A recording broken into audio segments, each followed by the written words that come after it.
नमस्कार, मैं हूं विवेका। आप देख रहे हैं खबर बिहार 24। इन दिनों बिहार में लोजपा रामविलास के राष्ट्रीय अध्यक्ष चिराग पासवान का सघन दौरा बिहार में जारी है। इस दौरे में एक जिला नालंदा, जहां कल काफी भीड़ को लोजपा रामविलास के राष्ट्रीय अध्यक्ष चिराग पासवान ने संबोधित किया। उमड़ चुकी थी जन सैलाब। ऐसा मानो लगने लगा कि बिहार में दलितों के नेता एकमात्र रामविलास पासवान के पुत्र चिराग पासवान ही रह गए हैं और महती जनसभा को संबोधित किया। जन सैलाब उमड़ चुका था, काफी भीड़ देखी गई।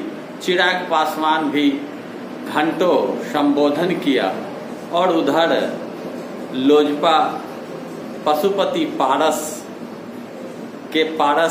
गुट के राष्ट्रीय अध्यक्ष पशुपति पारस केंद्रीय मंत्री रामविलास पासवान के पुत्र चिराग पासवान पर कटाक्ष करते दिखे और उन्होंने स्पष्ट कहा कि रामविलास पासवान की जितनी संपत्ति है उसके मालिक चिराग पासवान हो सकते हैं, चूंकि वो उनके पुत्र हैं और मैं 1977 से बिहार की राजनीति करता रहा और राजनीतिक उत्तराधिकारी रामविलास पासवान का मैं स्वयं हूँ।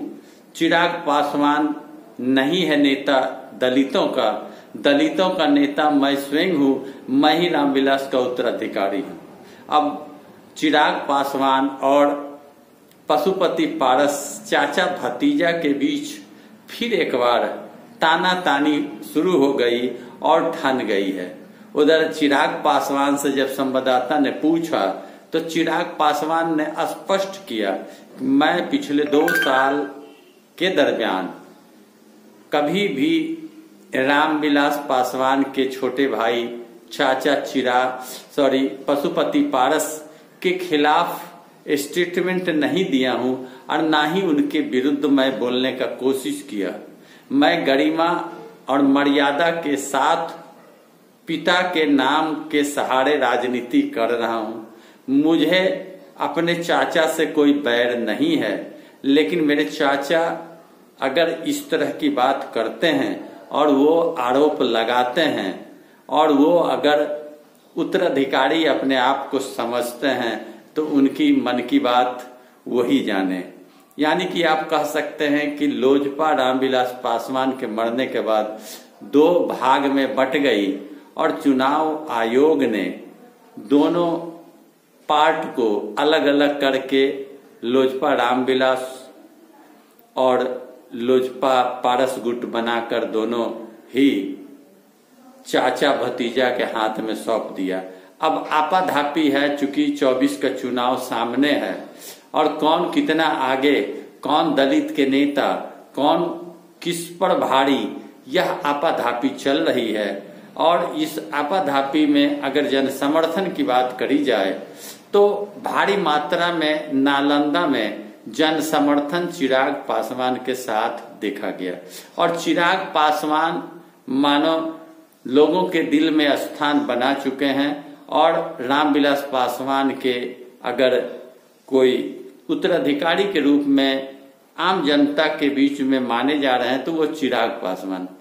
अलग बात है कि 5 सांसद लेकर पशुपति पारस केंद्रीय मंत्री बने हुए हैं और मोदी जी के विश्वास पात्र बनकर केंद्रीय मंत्री बनकर वो मलाई मार रहे हैं, उनकी इच्छा पूर्ति हो गई।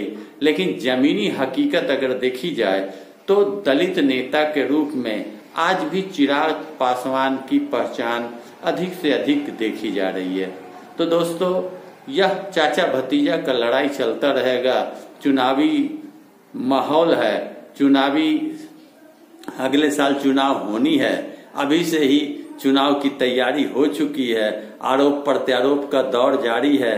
अब देखना है कौन किस पर कितना भारी होते हैं और भाजपा किस गुट को ज्यादा महत्व देती है।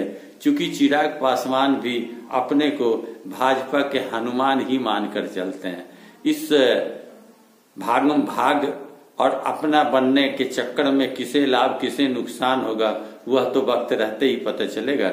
वीडियो अच्छा लगे लाइक करें, चैनल को सब्सक्राइब करें। धन्यवाद।